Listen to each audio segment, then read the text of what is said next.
Hello বন্ধুরা, আজকে আমি দেখো এই যে মোরলা মাছগুলো একদম টাটকা চকচক করছে। দেখো কি সুন্দর ঘরে আমি কেটেছি। এই যে গলা দিয়ে মাথা দিয়ে আর লেজা দিয়ে কেটে বাদ দিয়েছি। মাথাটা আছে গলা থেকে কারাগা পেট থেকে কেটে বাদ দেওয়া। লেজাটা ভালো করে পরিষ্কার করে নুন দিয়ে ভালো করে কচলে অনেকবার ধুয়েছি, 8-10 বার ধুয়ে নিয়ে যে পরিষ্কার করে নিয়েছি। দেখুন চকচক করছে কি সুন্দর পরিষ্কার টাটকা মাছ একদম। এই যে প্রথমে কড়াইতে সর্ষের তেল গরম করতে দিয়েছি।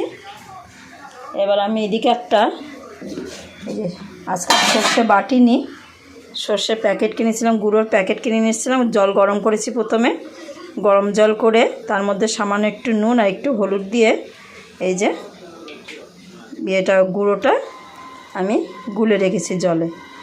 এবার আমি প্রথমে সর্ষের তেলে প্রথমে আমি এই যে কালো জিরে একটু ফোড়ন দিলাম, দিয়ে দেবো আস্তে আস্তে।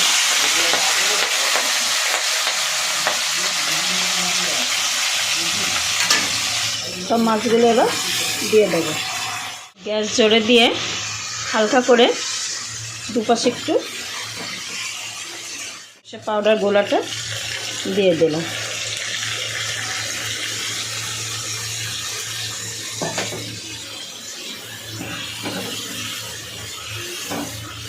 টমেটো দিয়ে চেরা কাঁচা লঙ্কা গোটা আছে সেটা দিয়ে দিলাম, চিড়ে মানে গোটায় চেরা আছে সেটা দিয়ে দিলাম।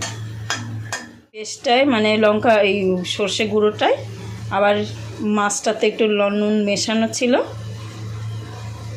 এবার আমি অল্প একটু নুন দিলাম, দেবো সামান্য। আপনারা কিন্তু না থাকলে দিতে পারেন, আপনার সময় দিই না, আছে আমার এখন একজন একটু দিলাম 1 চিমটি। কালারটা একটু হালকা হলুদ লাল আসবে, 1 চিমটি দিই। আমার কাছে এখন ছিল বলে দিলাম। ঢাকা দিয়ে কিছু 5-7 মিনিট মতন রাখবো। মাঝখানে এবার একটু ভালো করে আবার একটু নেড়ে দেবো। এবার দেখুন এই যে আমার মাছটা হয়ে গেছে, তেলগুলো ভেসে উঠেছে ওপরে, মাখা মাখা হয়ে গেছে। এবার আমি এই যে ধনে পাতা কাটা আছে, ধনে পাতাটা একটু দিয়ে দেবো, ভালো করে এবার মিশিয়ে নেব। ধনে পাতাটা দিয়ে এবার হালকা করে একটু সামান্য অল্প একটু কাঁচা সর্ষের তেল দেব। কাঁচা সর্ষের তেলের ঝাঁঝে বেশ একটা সুন্দর সেন্টটা টেস্ট আলাদা আসবে। একটু কাঁচা সর্ষের তেল দিয়ে দিলাম। এবার আমি এটাকে ঢাকা দিয়ে আবার গ্যাসটা অফ করে দেব। ঢাকাটা খুললাম,